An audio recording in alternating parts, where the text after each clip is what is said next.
नमस्कार सर्वांना. तर मी आज बनवणार आहे शेपूची भाजी. तर इथे घेतलेला आहे शेपू, इथे एक कांदा कट करून घेतलेला आहे, 2 हिरवी मिरची कट करून घेतलेली आहे, तिथे लसूण घेतलेला आहे आणि इथे मुगाची डाळ आहे ना पाण्यात भिजू घातलेली. तर आता आपण कृती करायला घेऊया. इथे आहे ना कढई घेतलेली आहे, त्यामध्ये आता तेल टाकून घेतलेलं आहे. तेल तापलं की त्यामध्ये आहे ना पहिल्यांदा कांदा टाकून घ्यायचा. कांदा आपल्या भाजलेला आहे, तर आता ह्याच्यामध्ये लसूण आणि हिरवी मिरची टाकून घेते.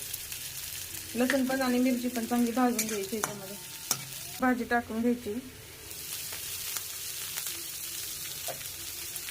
भाजी टाकल्यानंतर डाळ पण टाकून घेतलेली आहे. आता मी चांगलं मिक्स करून घ्यायचं. तर त्याच्यात चवीनुसार मीठ टाकून घेते मी आणि शेंगदाण्याचं कूट टाकून घेते. थोडंसं मोठंच केलेलं आहे ते टाकून घेते. अशा मोकळ्या भाज्यांना मोठा थोडंसं कूट असलं की छान लागते टेस्ट. शेंगदाण्याचं कूट टाकून घेतले, नंतर मिक्स करायचं आणि शिजू द्यायची. भाजी तयार होईल आपली शेपूची भाजी. तर तयार आहे आपली शेपूची